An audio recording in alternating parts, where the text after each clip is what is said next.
अस्सलाम वालेकुम। हम इंट्रोवर्ट होते हैं जी। हम अगर बाहर किसी शॉप पे चले जाते हैं, कितनी ही प्यास क्यों ना लगी हो, हम अपनी मर्ज़ी से पानी पी नहीं सकते। अगर हम किसी गाड़ी में बैठ जाएं, हमारा स्टॉप गुजर जाएगा मगर हम बोलेंगे नहीं गाड़ी रोक दो, हम अपनी मर्ज़ी से गाड़ी रुकवा नहीं सकते। हम अगर किराया दे दें तो वापसी का किराया हम मांग नहीं सकते क्योंकि हम इंट्रोवर्ट होते हैं। हम इंट्रोवर्ट हैं जब हम स्कूल जाते हैं तो क्लास में कोई सवाल पूछ नहीं सकते। हम दोस्त बना नहीं सकते। अगर दोस्त बन जाए तो हम बात नहीं कर सकते। अगर बात निकल पड़े तो बात से बात चल नहीं सकती क्योंकि हम इंट्रोवर्ट होते हैं।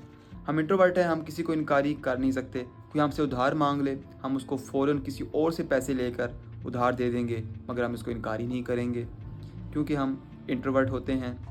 अगर हम किसी नई जगह पे चले जाएं तो हम परेशान हो जाते हैं। हम किसी से बात कर नहीं सकते क्योंकि हम इंट्रोवर्ट होते हैं। मगर इस सब के बावजूद अगर हम किसी से दिल लगी लगा लें, किसी से दोस्ती कर लें, तो उसको फिर एंड टाइम तक निभाते हैं जब तक वो बंदा कब्र में ना पहुंच जाए क्योंकि हम इंट्रोवर्ट होते हैं। तमाम इंट्रोवर्ट फॉलो कर लो।